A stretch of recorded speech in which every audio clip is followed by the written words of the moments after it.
Welcome to the program. My name is Marty Shenkman, and I'm joined by Alan Gassman, Robert Keebler, and Jonathan Blattmachr. And this is going to be a program talking about charitable tax planning and charitable planning, non-tax planning, after the OBBB, did I get enough B's? BA, the One Big Beautiful Bill Act. This is part of a sort of an informal series that we've been doing, trying to analyze and help colleagues and practitioners understand and plan for what to do post-act and what to tell clients. So in this program, we're going to talk about charitable giving. We did a prior program where we talked more generally with an overview of the act and some planning, and I'm sure we'll get some follow-up programs as well. Before we get started, we're going to have Teresa from Interactive Legal make a comment. The PowerPoint is available to download from the web console, and the program will be posted after the program to the ILS, Peak Trust, and websites, as well as my Shenkman Education channel on YouTube. Alan, are you going to be able to post this as well? Tell everyone where it'll be posted so they know. In Soldier of Fortune magazine website. Thank you, and our law firm. It'll be everywhere. Okay, just trying to help colleagues get through the challenge of this massive bill. Teresa, say something nice about ILS and that it's all updated already. Is it all updated already? Well, I don't know that we felt we had to update anything for the One Big Beautiful Bill Act, but it's definitely updated for law changes always. We are, of course, pleased to sponsor today's presentation. I am Teresa Bush. I'm the Director of Education. And of course, we have an online document assembly system with the brain trust behind our language from authors and advisors, including Marty, Alan, and Jonathan. We also provide estate planning and elder law education, and you can view our upcoming programs at interactivelegal.com, or if you're interested in a guided tour of the drafting systems, you can schedule a demo. Thank you for including us today. We'll be listening in to see what changes we might want to make, and I will turn it back over to you now, Marty. Teresa, just so everyone knows, the beauty of a document generation system, if you've been comfortable drafting a grantor slat, and now after this program say, gee golly, maybe I should be doing some more non-grantor slats, it's just a click of a button. If you want to add creative charitable beneficiaries, Jonathan has some really interesting language that's embedded in ILS to add what he calls flexible beneficiaries that includes charities, another fascinating way to add charitable planning into documents. So I think that the magnitude of changes that the Big Beautiful Bill has is something that makes it more important for firms to adopt some form of document generation software so you have the ability to flexibly craft plans. And one of the key messages about charitable planning after the new bill is that many clients are going to have very different circumstances, tax circumstances, than other clients. So you're going to have to tailor things more and more. That gets really hard if you're actually still working using, a company forms or firm forms where you have a limited number of forms. You really need the flexibility. Peak Trust is our other sponsor, and Peak is a full-service trust company. They serve as an administrative trust company for trusts in Nevada and Alaska. I'm not only an attorney that refers lots of happy clients to Peak, but I feel like the hair club for men commercial. I'm not just the president of the hair club for men, I'm a customer too. I've had a self-settled trust with Peak since 1998. That's a long time. So certainly a firm to be aware of.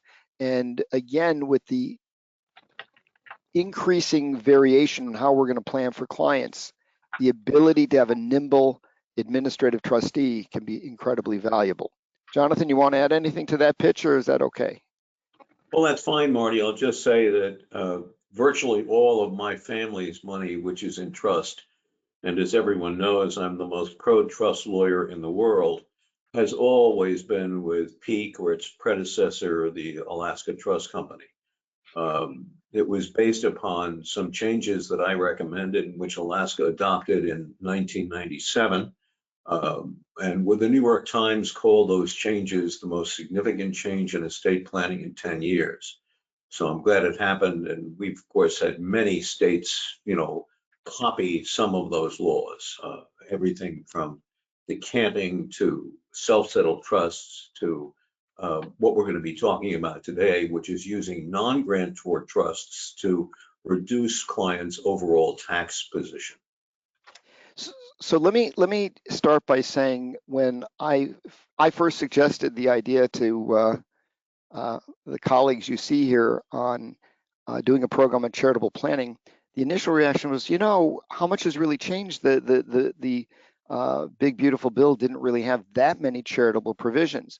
But the more we thought about it, the more indirect changes to planning we saw. And some of the things that are important to planning are even things that didn't change.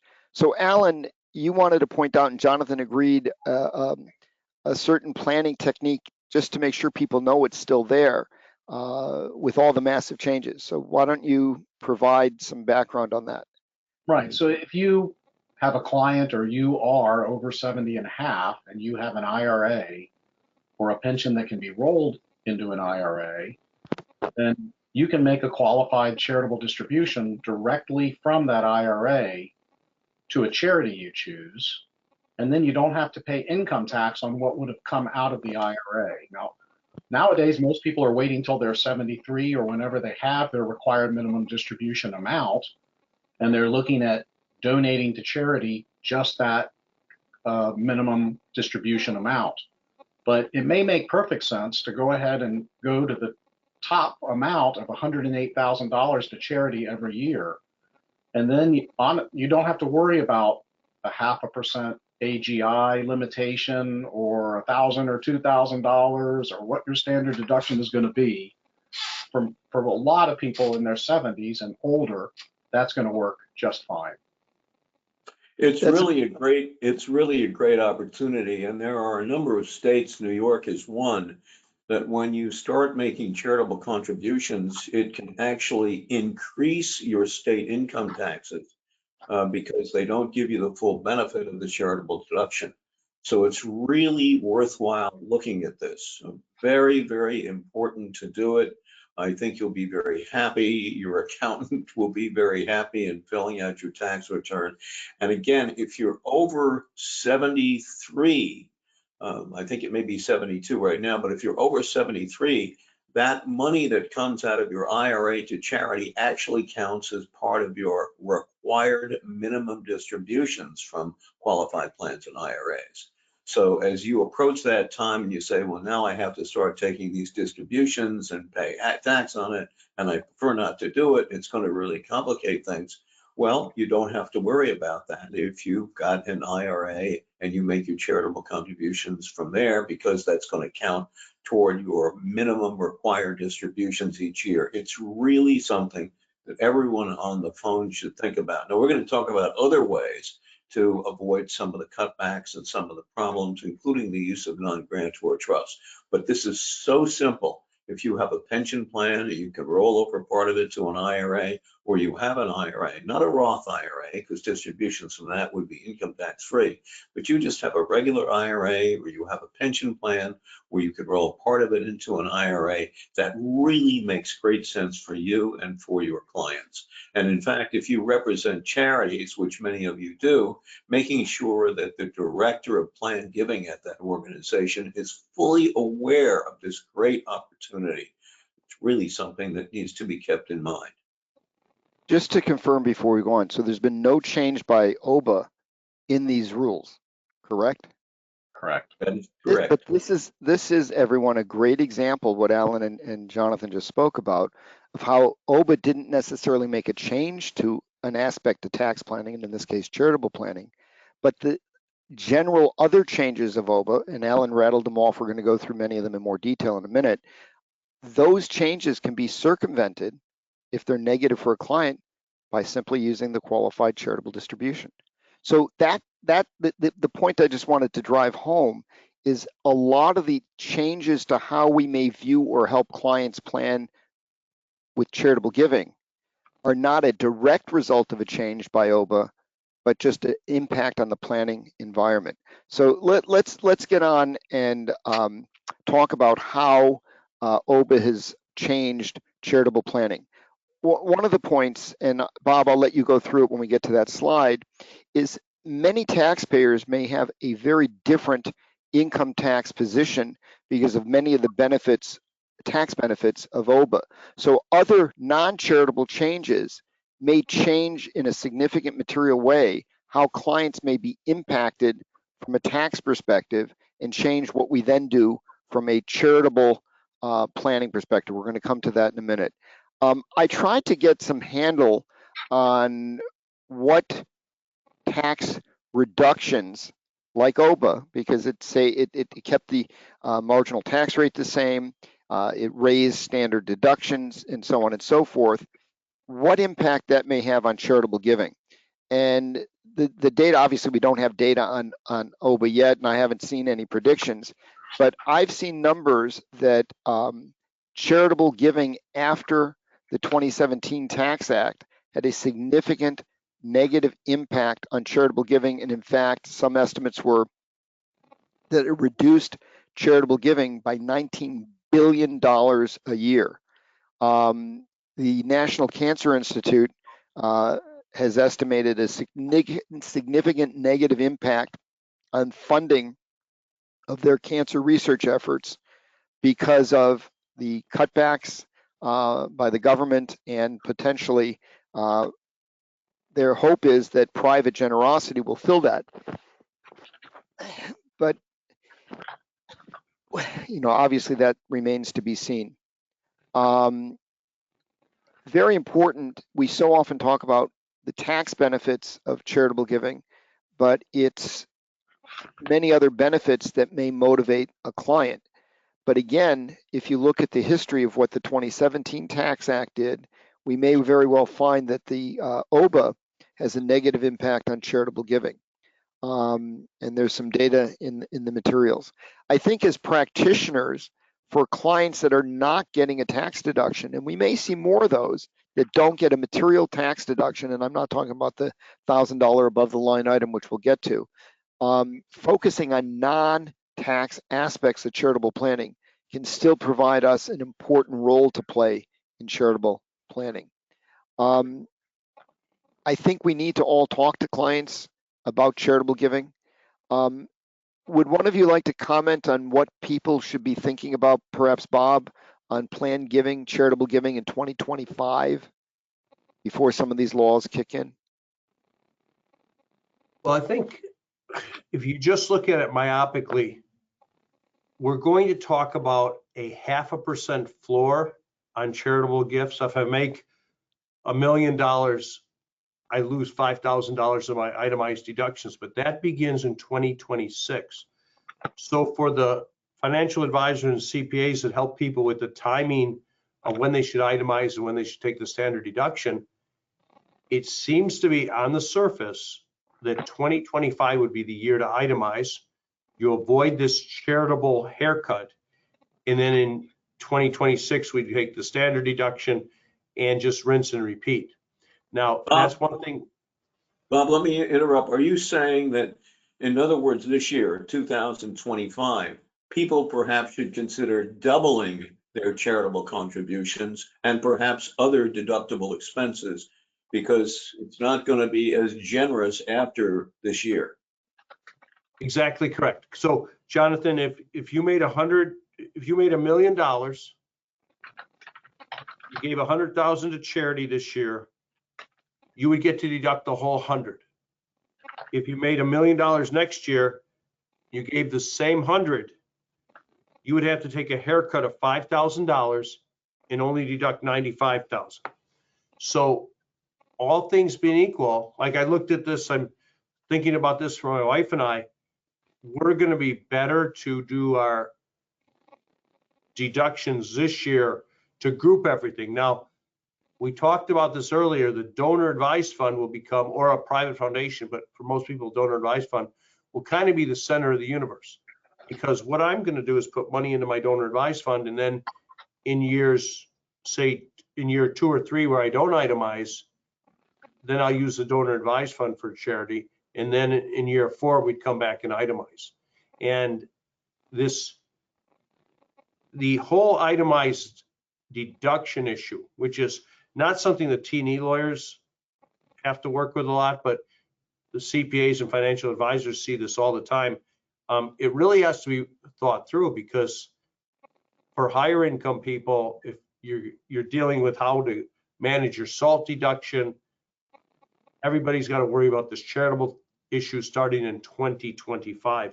So I just want to make clear that in the importance of these QCDs, Marty, to what you and Alan talked about before, Alan's analysis is exactly correct. I want that $108,000 off my tax return. I want to bypass my tax return from my IRA right to charity, because see, that 108 could impact how much SALT I get to take. If I do a QCD, I still get, it doesn't, might not cause me to have a haircut on my SALT, where if I took the 108 out, put it on my tax return, it would force me into phase outs. And there's like 6 or 7 new phase outs under OBBBA. The senior deduction, the SALT, this new 0.5% charitable floor.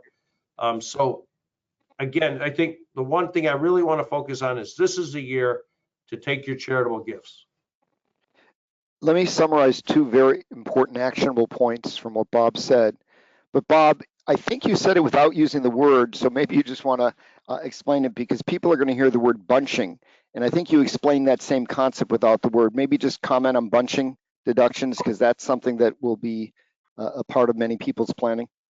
Bunching. Before OBBBA, bunching would be, I can only deduct 10,000 of SALT. So the only thing most people, most high net worth people would have, Marty, would be their charity, plus 10. And 2 out of 3 years, you would not itemize. So in years 1 and 2, you would not itemize. You take what's called the standard deduction. In year 3, you would bunch.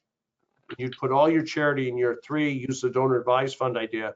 And then in year 4, you'd go back to the standard deduction. That's what bunching is. 2 actionable points and then a comment to practitioners. Actionable point 1, some clients will benefit by simply making a charitable gift this year, putting it in a donor advised fund. They can then decide at their leisure what and when to give to who, but at least they've gotten their deduction. Second, and that's something that, just like the QCD, we have actionable beneficial points that we all should be communicating to clients that can help them planning pre-OBBBA's effective dates, but post-OBBBA enactment. The income tax stuff that Bob is talking about, I think is important for estate planners to get a handle on, because we're going to come to planning with non-grantor trusts and other techniques and things to do. But one of the results, as I see it from OBBBA, is we as estate planners, those that have tried to stay in their estate planning swim lane, need to do more and understand more about income tax. Now, for those that don't have the interest in doing that, or feel limited, or don't have the time to devote to it, and frankly, for all of us that are attorneys and not practicing as CPAs, we need to partner with client CPAs and address this more than I think in the past, because a lot of the planning is now more interrelated with income tax. Only 0.2% of the population is going to pay an estate tax. We got to focus more on income tax. So we have the QCD, we have bunching deductions, we have making charitable contribution deductions now. The final point that I want to just emphasize from what Bob said, because I think it's very important. Bob talked about and rattled off a whole bunch of phase outs and different calculations. I think tax planning, and if any of you disagree, please say so. I think tax planning, income tax planning in particular, is going to be more complicated for many, not all, but for many clients than it's ever been. All the different phase outs, the years that different benefits remain effective before they get sunsetted versus others that are permanent.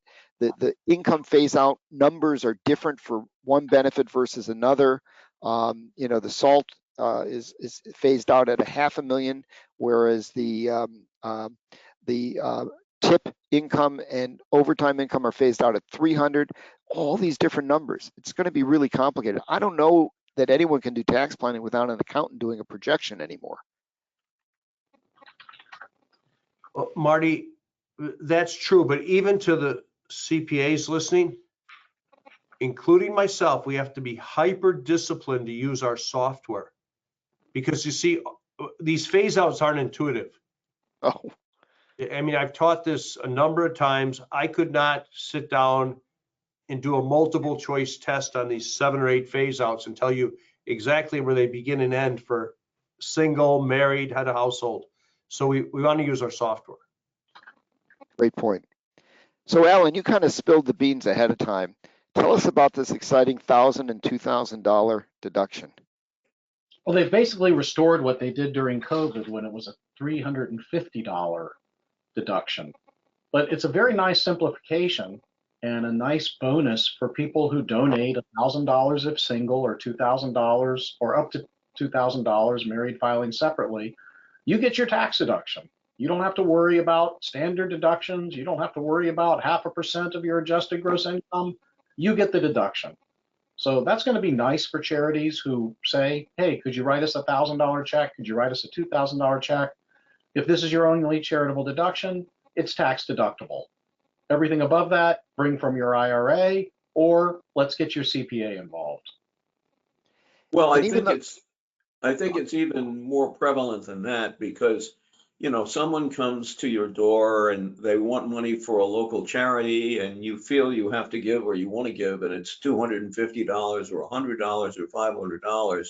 This way, you don't have to worry about running calculations on it. It's very, very helpful to have this above the line charitable deduction, because even if you do something like a donor advised fund, you're not going to want to have to keep records every time you give $50 here or $250 there. This way, if you're married, you can do up to $2,000 for any particular year, not have to worry about cutbacks or anything else. And by the way, it's what Alan pointed out. It's not just for clients. So don't tune out what Alan said because, oh, my clients are all really wealthy and that doesn't mean anything to them. A lot of our clients have children. This is not only a great way to get a little tax benefit that a kid may appreciate. Think about it from the non-tax perspective.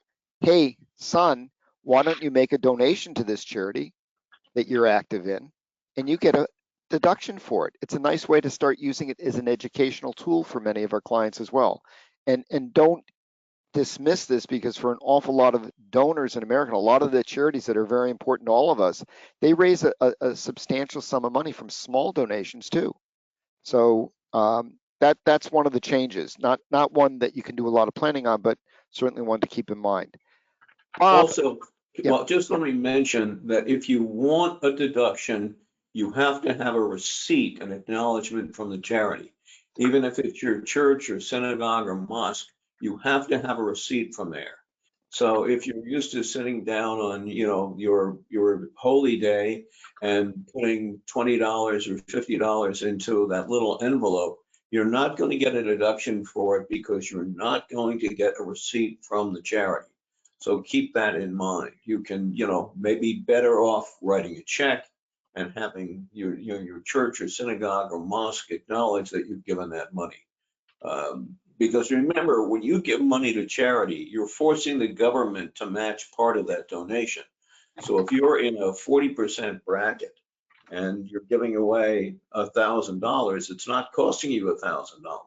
It's costing you $1,000 minus the $370 reduction in your tax bill. And that's, again, off the top because it's an above the line deduction.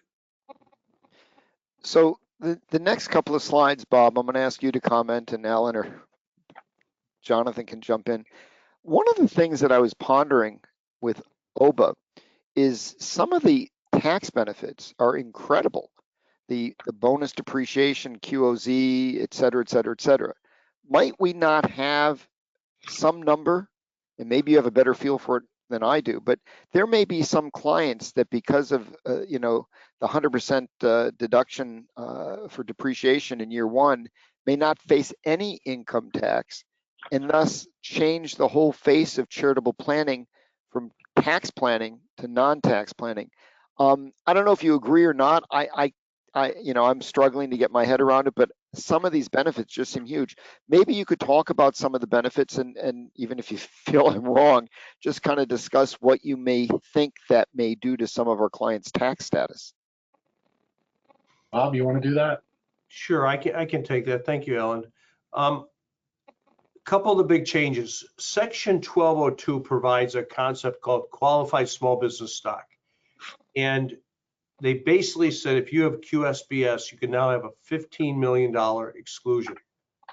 So, I mean, I've had people sell, when it was 10 million, they would sell that, and there's not as much motivation to do charitable giving.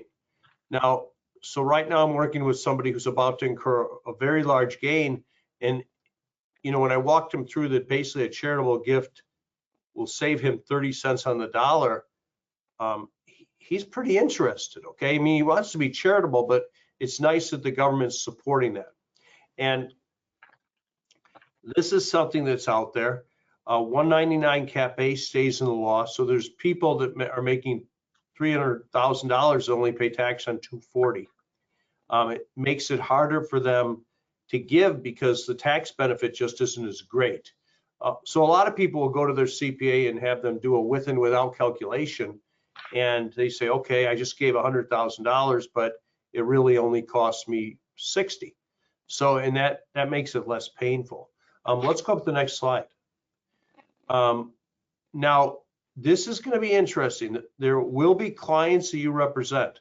So if you're a trust and estate attorney and you're working with me on some charitable giving, but I have a business that maybe had research and development expenses that had been capitalized, I'm suddenly going to be able to write those off. So before you finalize your plan, you need my CPA to tell you, okay, what's Bob's tax return going to look like with this domestic research deduction and without a charitable gift, and then with the deduction, with the charitable gift, just so you can put those side by side and see what the benefit is. Now, all is not lost. If your charitable gift is not deductible in year one, you get 5 additional years of a carry forward.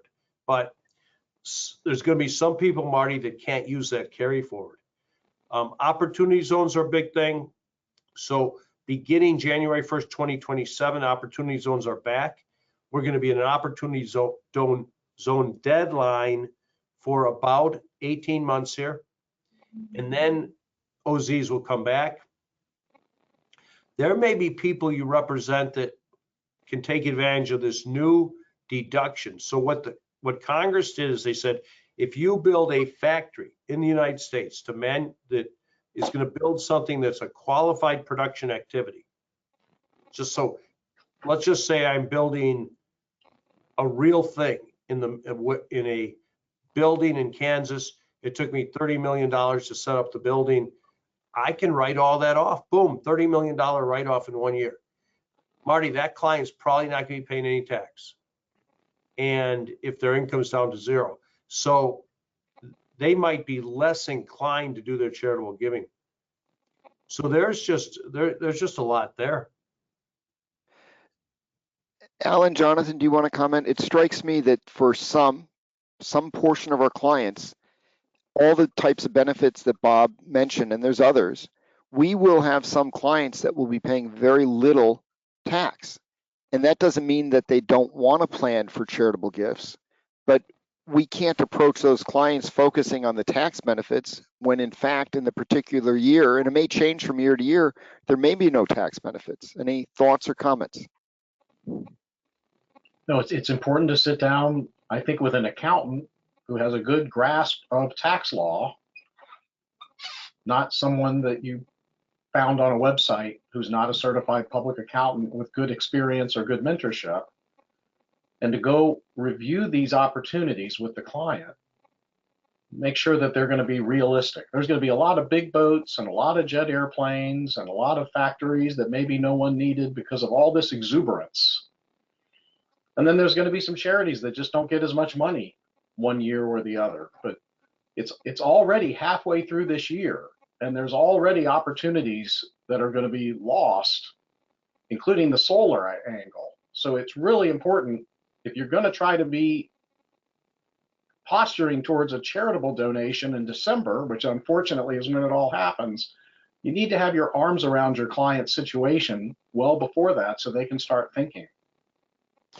Bob, isn't this also these changes that become effective going to mean that in many instances, looking at the client's last year's tax return, which is how we've often done planning, maybe not sufficient information? You really need a forecast of where they're going because of these new rules. You're going to just have to do pro formas, Marty.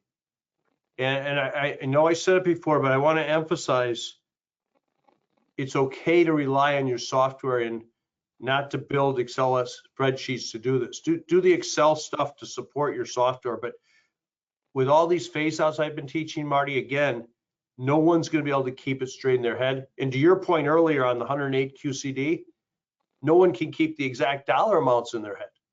I can't. No, Alan does, but I can't.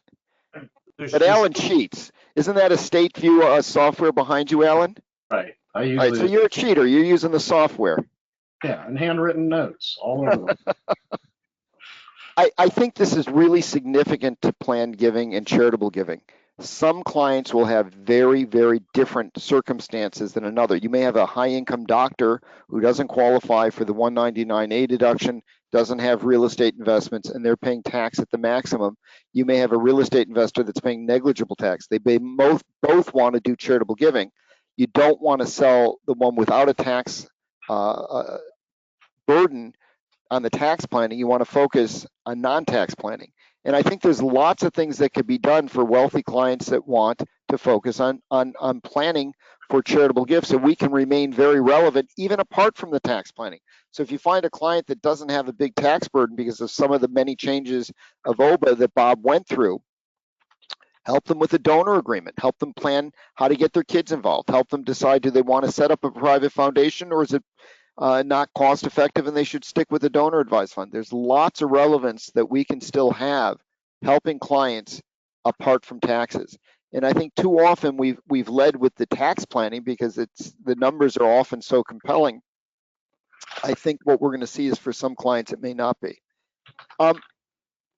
Bob or Alan, do you want to give us like an overview to set the stage of the charitable tax deduction rules that existed before OBBBA?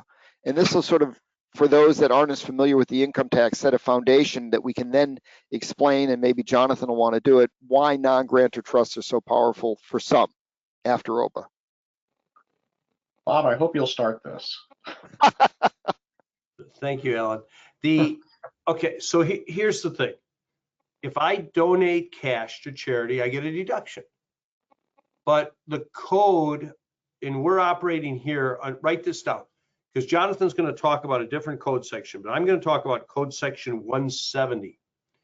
Under 170, you get a deduction for the fair market value of property you give to charity. So if I gave $100,000 of cash, I would get a $100,000 deduction. We'll talk about some limitations.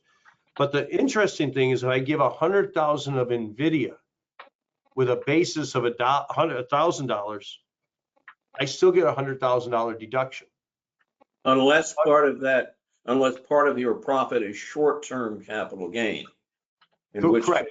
you do not get the benefit of it.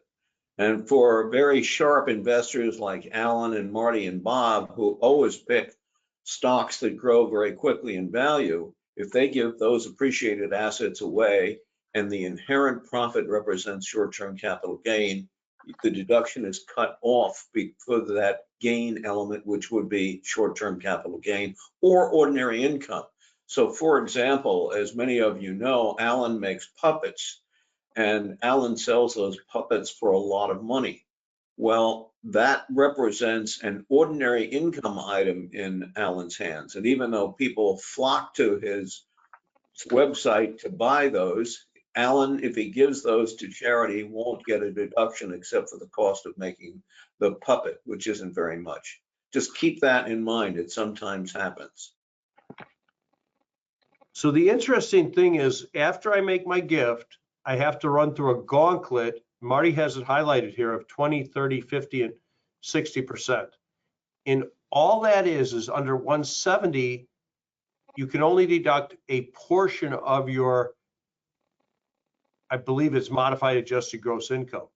So let's say I made $1 million, but I gave 700,000 of cash to my favorite charity. I would only be able to deduct 600,000 of that because I'd fall within the 60% limitation. Now going further, that extra 100 becomes a carry forward. And there's the 50%, 30%, 20%. When you're dealing with appreciated securities, you fall into the 50% standard, 30% standard, 60% for cash. If you're doing something with a private foundation with your own, with publicly traded property, you're going to be pushed down to a 20% limitation. There's a real catch here though. If you're donating to a private foundation of non-publicly traded property, Marty, you can only deduct your basis. I had this on a PLR where we had to get a gift rescinded because people didn't realize you could only deduct your basis. So that's kind of an overview. Alan, do you want to smooth out some of the rough edges? I think you did a great job. A lot of times we're using private operating foundations to receive deductible appreciated property donations, and that works well. It doesn't have to be a marketable security if it's a private operating foundation. And you just can't be careful enough when you can't rely on what somebody said in a webinar or what you read in one article. You've got to really push the pen to the paper with a spreadsheet and make a very thorough look at exactly what's going on, because there are traps for the unwary in this area. Some of this stuff gets so complicated that when you start to dig in deep, it may be prudent to bring in a specialist who does nothing but this. There are accountants, maybe attorneys as well, but I know several accountants that they live in this charitable, very narrow, very technical charitable space. And getting an hour or two of their help can be invaluable when you dig in. And by the way, one of the reasons I asked Bob to set this framework is some of the changes that OBBBA did and didn't make. You kind of need to know what the law was to understand what the changes are. To just say the 60% is extended, 60% what? So now you have an understanding, and we'll talk about that. Bob, explain the interplay, because this is critical to what we're going to get to on non-grantor trust, of the standard deduction and how that affects charitable giving. Well, Marty, under the law, a married couple can take a standard deduction without having to do any accounting of $31,500. No keeping. That's a new number. That's a new number. That's a new number, went up a little bit. So many people will just take that 31.5. Now, if I'm making 500,000 of modified adjusted gross income or less, I can deduct 40 of my SALT plus my charity, plus my mortgage interest, plus any other itemized deductions I might have. But if I'm making more than that, I lose my SALT. So people under 500,000 in high tax states will almost always itemize every year. This is the new rule, or new paradigm we have. If you're in a high tax state though, and you make more than $500,000, you're probably not going to itemize every year. You're going to go on some type of bunching method, and you're going to try to bunch your charitable into every other year or every third year. So there's a lot of dynamics, and I think what's incumbent upon financial planners and CPAs is to start looking at clients beginning, August 1st or sooner, because we are not going to have enough time if we wait to normally our November 1st to start year-end planning. So we have to be laser focused on getting this going now. Let me also mention that there are certain expenses like your home mortgage where you're not going to have much flexibility in when you pay it. But for example, your real estate taxes, you may have a lot of flexibility, and you can bunch those. You may decide that you're better off getting them paid in 2025 as opposed to 2026 or 2026 rather than 2027. The people who collect real estate taxes will be happy to take your contribution, your real estate tax payment, early. And in fact, typically you'll get a statement saying you can pay it all now, or you can pay it every 6 months. So that's something else you need to work with your accountant. When should I pay those real estate taxes or other deductible tax payment? I see some of the attorneys in the audience eyes glazing over. Don't glaze over. You need to understand this because this is going to be the new estate planning approach that we're going to talk about. You need to understand this. And Bob mentioned something very quickly that I just want to emphasize because it's really important. Financial advisors, wealth advisors, if you're investing a client's portfolio, the kind of planning we're leading up to is something you got to have on your radar because you're going to have the client's ear. You're probably meeting quarterly with the client.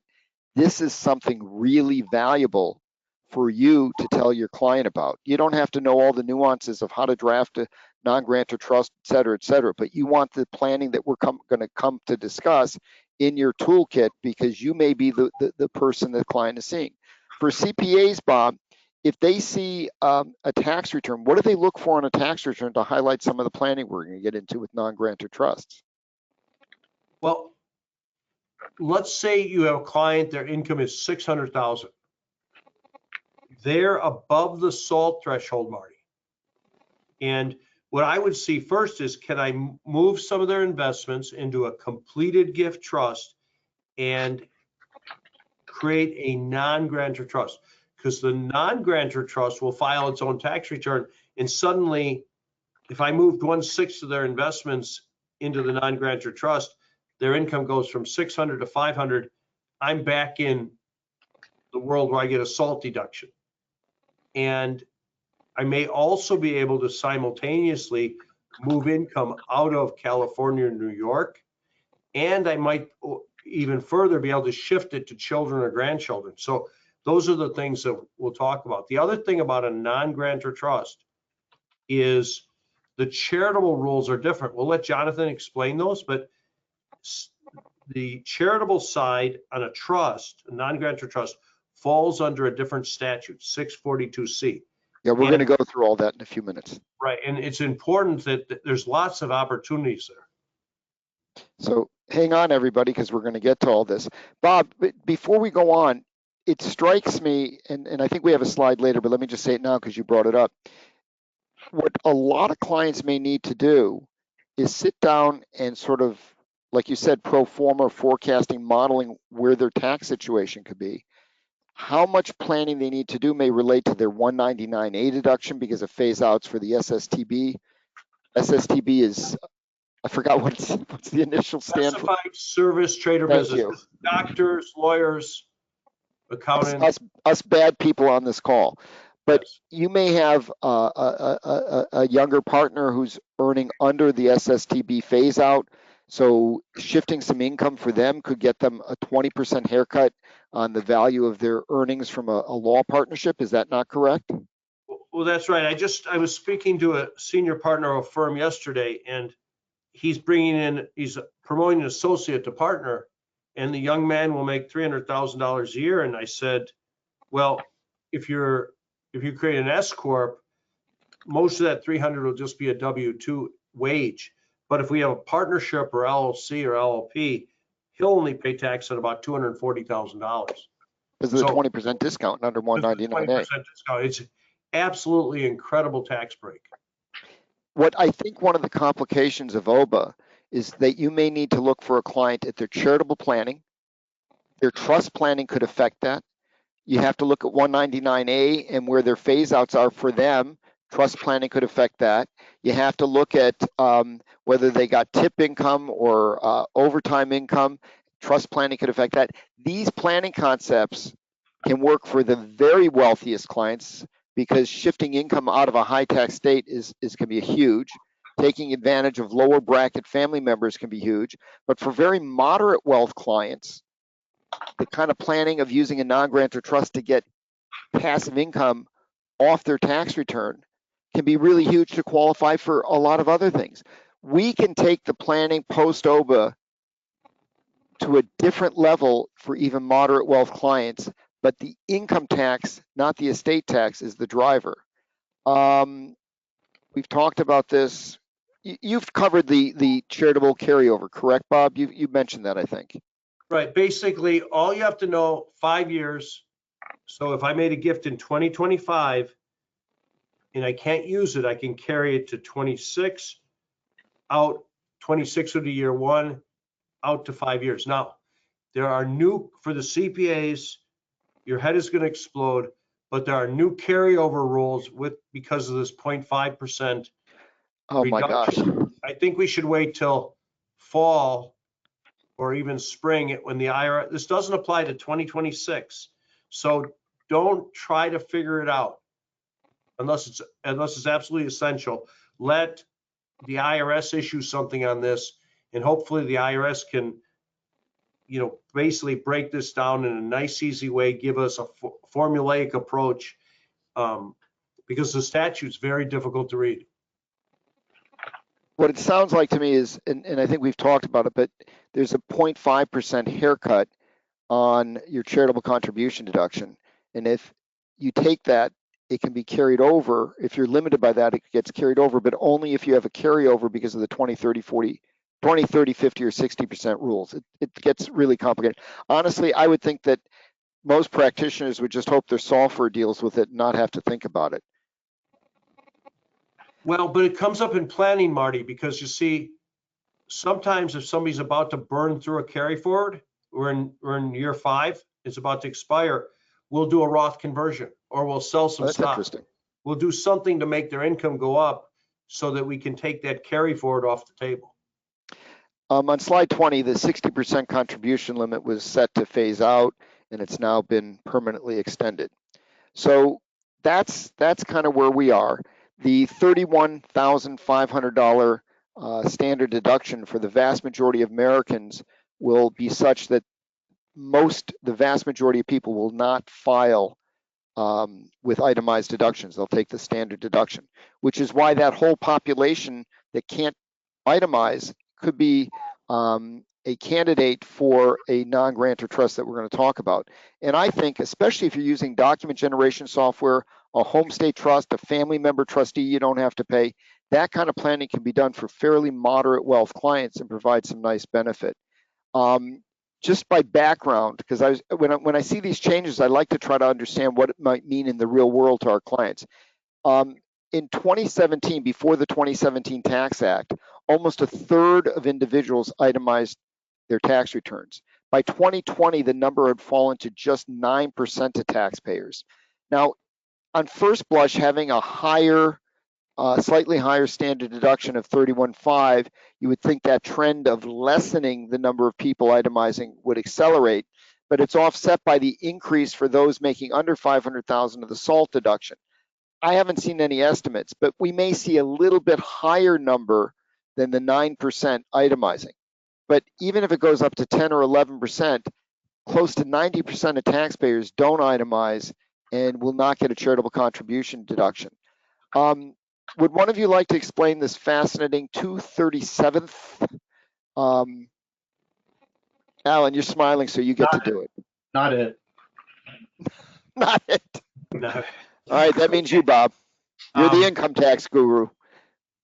So basically, historically, we used to have something called Ps, where you would take your, I believe it was AGI or modified AGI, multiplied by 3%, and then you'd give your itemized deductions a haircut. That's out.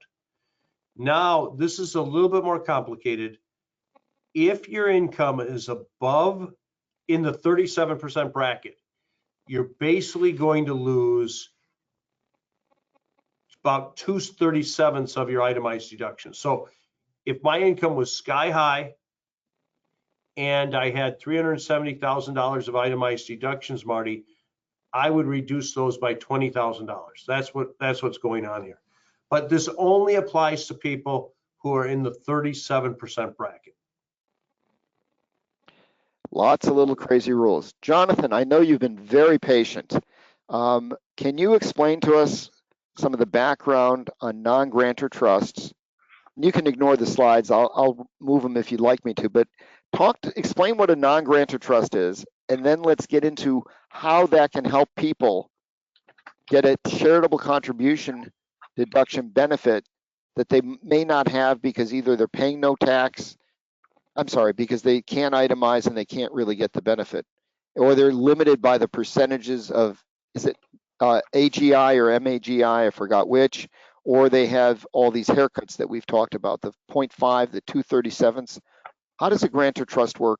What is required? And why is it so interesting of a planning idea for many clients? Well, by way of background, as we know, different entities are taxed in different ways. I mean, corporations, unless you're an S corp, is taxed differently than individuals are. There are special rules for partnerships and so on and so forth. But Congress decided from inception, going back to 1913, that they would tax for income tax purposes estates and trusts. Now it's limited to non-grantor trusts in a manner so that they were taxed as individuals. And indeed, if you take a look at section 641, it will say that the taxable income of a trust or a decedent's estate is going to be determined the same way as an individual with the changes made. One of those big changes, of course, is that you can shift your income over to the beneficiaries. If an individual like Alan has $1 million of income this year, he can't shift any of that over to his kids or his grandkids or something else. But if it is a trust, the trust can shift that income over to one or more of its beneficiaries, provided the trust so provides. And that gives an opportunity to shift the income, and that may provide an opportunity to reduce overall taxation. And one of the real great benefits is that you have until 65 days at the close of the year, generally March 4th or March 5th, depending upon whether or not you have a leap year or not. You can go ahead and you can shift that income over to a lower bracket taxpayer if the instrument permits you to do it. One of the other changes from an individual where a special rule applies to a decedent's estate or to a trust is with respect to the charitable contribution. As Marty stated, Section 170 controls deductions by individuals in large measure. However, you don't get your deduction if you're an estate or a non-grantor trust by giving property to charity under Section 170. Rather, you get your deduction under Section 642C. And Section 642C is very different than Section 170. Now, Section 170, and there are lawyers and accountants who make their careers dealing with Section 170. It's an extremely complicated section. Fortunately, the rules under Section 642C are not quite as complicated, but there are some rules you have to watch out for. But basically, a decedent's estate or a non-grantor trust gets a deduction without limitation. There's no 20%, 40%, 60% limitation tied to adjusted gross income, or actually it's into the contribution base, which is your adjusted gross income is especially modified.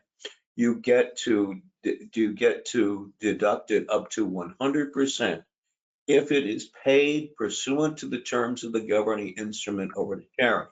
Now, this means, number one, if you have a grantor trust, of course, that income is going to be taxed directly to the grantor, and you won't have an opportunity to use this provision under Section 642C. So you've got to understand this only applies to a non-grantor trust or to a decedent's estate. But if you have a non-grantor trust or decedent's estate, you'll look primarily to Section 642C, and that's where you'll get your deduction. And you get a deduction for any of its gross income. This isn't like Marty and Alan and Bob were saying, where you give something in kind, like appreciated stock, you get a deduction. You only get it for gross income, which is paid pursuant to the terms of the governing instrument over to charity. Now, what does pursuant to the terms of the governing instrument mean? Well, it doesn't mean that you've just decided you're going to give it. It has to be provided for in the document itself. It either has to be mandated or it has to be authorized. If it's neither, and you just decide, hey, rather than my taking this money, I'm going to have the trustee give it to charity, unless that's authorized under the terms of the governing instrument for the trust, you're not going to get a deduction for it. So you've got to be very careful. But there are a lot of reasons why you might want to make your donations through a non-grantor trust. One, you don't have to worry about the 20, 30, 50, 60% limitations. You don't have to worry about if it's inherent capital gain property because you're giving away basically cash. It's got to be a non-appreciated asset which you're giving away. It's gross income which you give. And it has to be pursuant to the terms of the governing instrument. And the law fortunately says, even if it's merely authorized but not directed, provided that the instrument provides for the payment of that gross income over to charity, you do get the deduction under section 642C. Understanding it only applies to a non-grantor trust or to a decedent's estate. So if you have a grantor trust, you have to go back to section 170. You don't get to look at section 642C. 642 is great.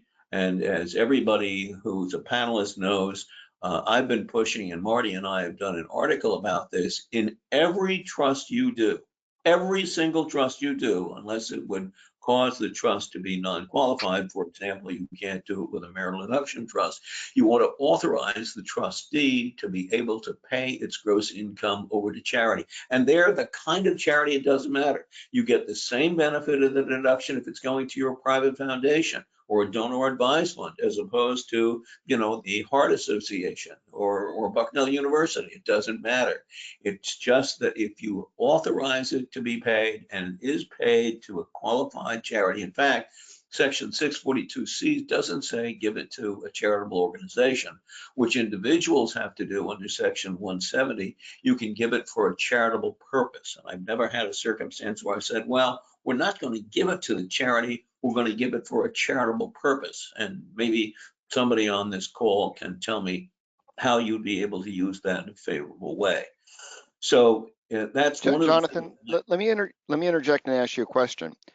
So post OBBBA, if somebody's creating as a practitioner a non-grantor trust for a client, and maybe even a grantor trust, because you may be able or may decide later if it's appropriate to convert it to non-grantor, why not include charity was your statement, which I agree.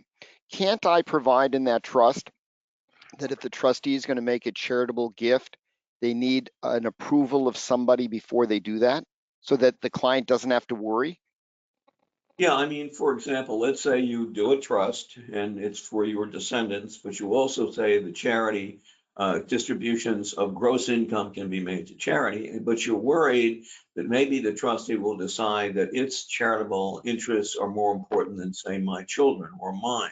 Well, you can restrict that. You can specify to, and in addition, you can provide that your spouse or your kids have to approve it.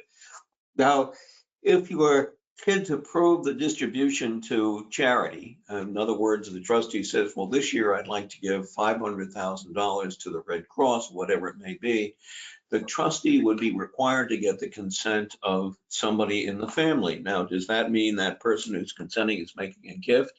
Well, maybe they are. I'm not sure they are because it's purely discretionary. But even if they are, that's going to also qualify for the gift tax charitable deduction. So you don't have to worry about that, but it's a good idea to make sure that the family and the trustee go ahead and work together on those charitable contributions. Again, I can't emphasize how important it is for you to do it. Now, here's the problem. Suppose I've got a trust and it's got a lot of income and I'd like that income to go to charity. I don't want it to go to the family because number one, maybe the family won't give it away, or number two, it's not going to be expended the way I want it, or number three, I'm going to be facing haircuts with it. So what I want to do is I want to have the trust make that distribution to charity, but the instrument is silent on that. Can I go to court and get an amendment on it? Well, the case law and the private letter ruling say, no, you can't. It's got to be in the instrument. The only way out is revenue ruling, and you might want to write this down, 2004-5. Revenue ruling 2004-5 says, even if the instrument is silent on it, if the trust is a partner in a partnership and the partnership decides to make a contribution of its gross income to charity, you get the deduction and you get it under section 642C. So if you've got a family that really wants to do something for charity, but the instrument is silent and you can't amend it by a decanting or otherwise, at least the IRS says they won't respect that, is now providing that it's being paid pursuant to the terms of the governing instrument, one of the requirements of section 642C, you can go ahead and have a partnership in which the trust is a partner, make the contribution, and the IRS has conceded in Revenue Ruling 2004-5 that means that the trust itself will get the deduction and get it under section 170, under section 642C. That's very complicated. We could spend a whole hour on that, but it's really something to keep in mind, but especially for drafters. Whenever you're doing a trust, whenever you're doing a trust, unless it would cause the trust to fail to qualify, as it might for, say, a marital deduction trust, you're going to go ahead and you're going to authorize the trustee, perhaps with the consent of the beneficiary, to just distribute its gross income over to charity so you get your deduction under section 642C. Keeping in mind, there are no cutbacks, no limitations, no special rules. It's extremely simple to do. Let me interject a question or comment that may be an interesting planning point. Lots of more moderate wealth clients still have old credit shelter family trusts out there that were formed on the death of the first spouse, that with the new high exemptions being permanent may not make any sense to keep from an estate tax perspective. But what you're suggesting, Jonathan, is before they disband or find a way to liquidate the credit shelter trust, and it may make sense if you have highly appreciated assets, but if the assets are traded, the appreciation may not be that great. That credit shelter trust could invest in a partnership that gives donations, and now we can have that credit shelter trust getting a dollar for dollar tax deduction and may be able to repurpose an old useless, from an estate tax perspective, credit shelter trust to provide charitable tax benefits for the family. Is that a planning option we should be thinking about? I certainly think so, Marty. Bob, Alan, do you want to add anything on non-grantor trust? There's a bunch of stuff in the slides, but we'll leave those for another day. Yeah, we're getting past our time. Well, I'm going to go home tonight, and what I'm going to say to Marcia is we could put $1 million worth of bonds into an irrevocable trust, and then $50,000 a year of income from those bonds can go to our charitable donees, and that's a no-brainer because it doesn't touch our standard deduction. We'll still get our nice standard deduction, and then we could put another $1.5 million of bonds into that same trust and have it pay the property taxes on our vacation home, which we can also place under that trust. And I'm just going to keep it as simple as that. I'm not going to let her watch what Jonathan just said. But I'm glad I listened to it. And she's going to say, yeah, why didn't you do that last week? Let's do it. So we got to try to make it simple as a profession. We need to make this one simple. You do a simple annual income trust for charity. It's somehow reversible. Put those bonds in there. Let the trustee pay the charity. High five. Well, let me also mention it's even better than what Alan says, is because you don't have to direct it. You can merely authorize it. For example, if you make it a non-grantor trust, you could allow the trustee to distribute it to your kids, to your spouse, provided for your spouse you get the consent of a non-adverse party, and you can go ahead, or to charity. And if you choose to have it go to your kids, that bond income will be shifted to them, still in the family. If it goes to your spouse will have it, and he or she will then put it on their tax return, which presumably they're filing a joint one with you. Or you can have it go to charity and get the deduction under section 642C. I think that's a great idea, Alan. Yeah. And it's something that people really should consider, keeping in mind that when you put that $1.5 million in bonds into the trust, you're probably going to be making a taxable gift. Now, but if you have a lot of exemption that's unused there, or you could consider something called an incomplete non-grantor trust, an ING trust, which had a lot of publicity up until about 3 years ago when the IRS said we're not going to issue any more private letter rulings on that. But the IRS has issued over 70 favorable rulings on so-called ING trusts. So it's something that really should be considered by people. But if you're in New York or California, it's got to be complete a gift. Let me take a minute, because I think this is like one of the really fascinating planning points that comes out post OBBBA, and just build on and repeat a little bit of what Alan and Jonathan just said. Jonathan, before I do that, I want to ask you a question, and I know you're going to exaggerate, but it's okay. How long would it take me to draft a non-grantor slat using ILS software? Well, Marty, other than inputting the information about the client, it will take you under 5 minutes. Okay. I told you he'd exaggerate. I would have said at least 15, 20 minutes, because I like to think as I go through it. But just listen to this point. With drafting software, you can create for a client very quickly, very inexpensively, and it's not going to be, if you have a client that lives in New York, you're not doing a Delaware or South Dakota trust. You're just doing a simple New York trust. You're naming Uncle Joe or Aunt Jane as a family trustee, and not paying them anything, most likely. You can draft as an attorney a very simple, and it's not that it's simple technically, but it's easy to do, spousal lifetime access non-grantor trust.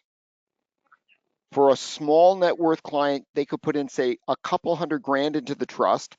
Doesn't have to be the $1 or $1.5 million that Alan used, but it works great for what Alan said with the vacation home and everything. It's all great stuff. But you could have a lawyer create a fairly inexpensive home state trust with family member trustees. The client can shift a portion of their non-retirement portfolio into that. And then that income is used without any limitation to pay for charity. So if the client is religious in tithes, or they have they're retired and they're very active in a specific charity and they want to give 10 grand a year to the charity, but they're getting no deduction for it because of all the other phase outs we talked about, the standard deduction, they can shift that 10 grand of income off their personal return to the non-grantor trust, have the non-grantor trust give it to charity. In effect, they've just gotten a deduction dollar for dollar for the 10 grand, save the income tax on that with not a very complicated step.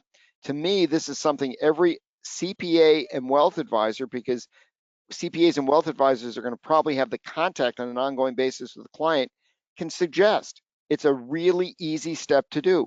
And what I think is fascinating about this, taking all the knowledge we have from all the slats we've all done for years and years and years, we can tweak it to be a phenomenal planning tool, not just for the very wealthy client, but even for a very moderate wealth client, and bring a value add to our clients. Gentlemen, any thoughts? I think that's a huge take home. I think you said it right. I think you said it right. Hey guys, I'm going to have to leave because I had something scheduled. We're going to wrap up, Alan, so that's fine. Okay, take care. Take care. So I think that's really the point that we talked about. We've already talked about the 199A and property tax, SALT, and other implications of it. Just a quick comment as we wrap up on estates. Keep in mind, with this new $15 million permanent exemption, and we always were concerned it would have gone down, but it didn't. You're talking that less than 0.25% of American households could possibly face an estate tax. So estate tax planning for charitable contribution deductions, not contributions for personal purposes, is not going to affect very many clients. Jonathan or Bob, you want to just make a comment? Because anytime we say that it's not going to be relevant, we don't know what the future holds and what a future administration may do. One of you want to comment?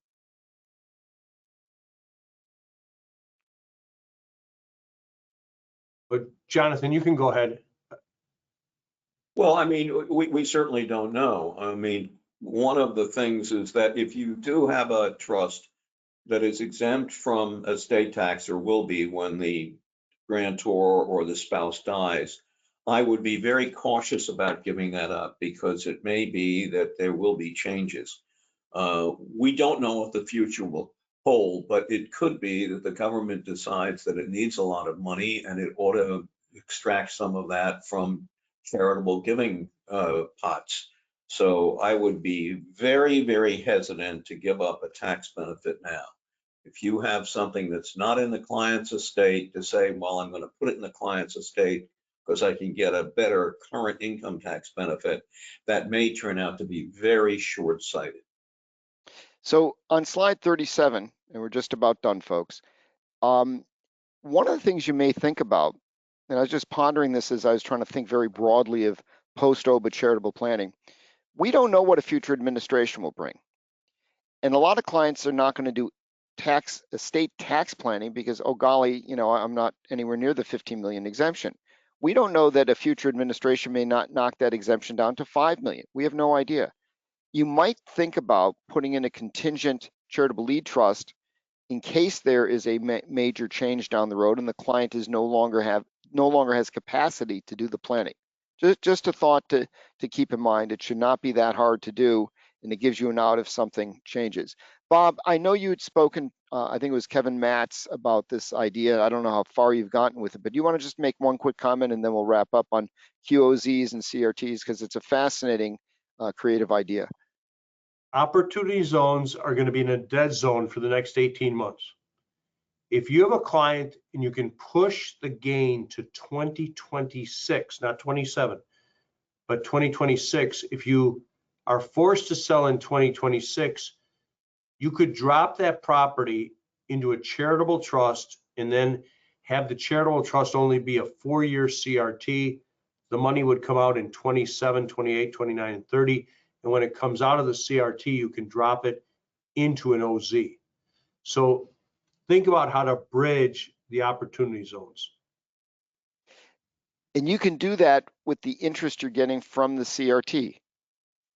Yes, absolutely. At least that's what Kevin seems to be very knowledgeable on this, and he believes that's the case. It's a very clever idea. And I think if anyone didn't feel they had some clever ideas, hopefully that one will pick your interest. There's a tax credit for scholarships that was enacted in OBBBA. Maximum credit is $1,700. University endowments face a tax that's been all over the news, and corporations face a 1% haircut on contributions. You can only get a deduction if it's more than 1% of your taxable income, and it can't exceed 10%. Quick comment on planned giving. I think that those involved in planned giving need to update all their documentation, their websites, their literature. A lot of people, this is all very different. Like I said, probably 90% of Americans won't itemize. Some people get this new $1,000, $2,000 deduction, which even if it sounds small to you, for a lot of charities, they get a lot of money from small donors. So planned giving people need our help, and they need to update and take a look at everything. Jonathan, any final comment or conclusion, and we'll wrap up? Nope, go ahead, Marty. Thank you for joining us. I want to thank Alan Gassman, Bob Keebler, and Jonathan for their insights, and hopefully this will help you plan better for charitable giving after OBBBA. Take care, everybody.